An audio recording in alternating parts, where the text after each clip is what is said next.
దేవుని యొక్క అతి శ్రేష్టమైన నామమునకు మహిమ కలుగునుగాక. ఈ ఉదయకాలము మీకందరికీ వందనాలు తెలియచేస్తున్నాను. ఈ దినము మిమ్ములను బలపరచు దేవుని మాట, నీవు చేయు ప్రయత్నములన్నిటిలో నిన్ను ఆశీర్వదించును. ద్వితీయోపదేశకాండము 15వ అధ్యాయము 10వ వచనం. మీ దేవుడైన యెహోవా నీ కార్యములన్నిటిలోనూ నీవు చేయు ప్రయత్నములన్నిటిలోనూ నిన్ను ఆశీర్వదించును అనే మాటలు మనకి భాగంలో కనబడుతున్నాయి. మన దేవుడు మనం చేస్తున్న ప్రతి పనిని ఆశీర్వదించేవారు, దీవించేవారు.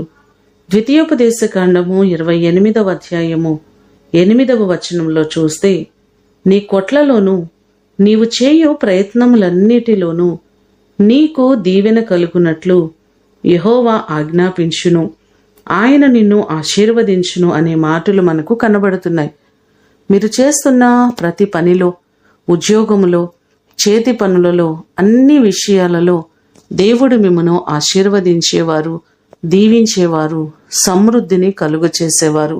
ఈ మాటలు వింటున్న మీ అందరి జీవితంలో దేవుడు గొప్ప కార్యములు చేసి ఆయన మిమ్మను ఆశీర్వదించునుగాక.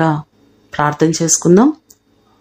సకల ఆశీర్వాదములకు కారణభూతుడవైన మా ప్రియ ప్రేమ కలిగిన పరలోకపు తండ్రి, మీ ప్రశస్తమైన పాదములకు వందనాలు ప్రభువా. మా ప్రియులెల్లరినీ జ్ఞాపకం చేసుకోండి. వారి చేతుల కష్టార్జితమును దీవించండి.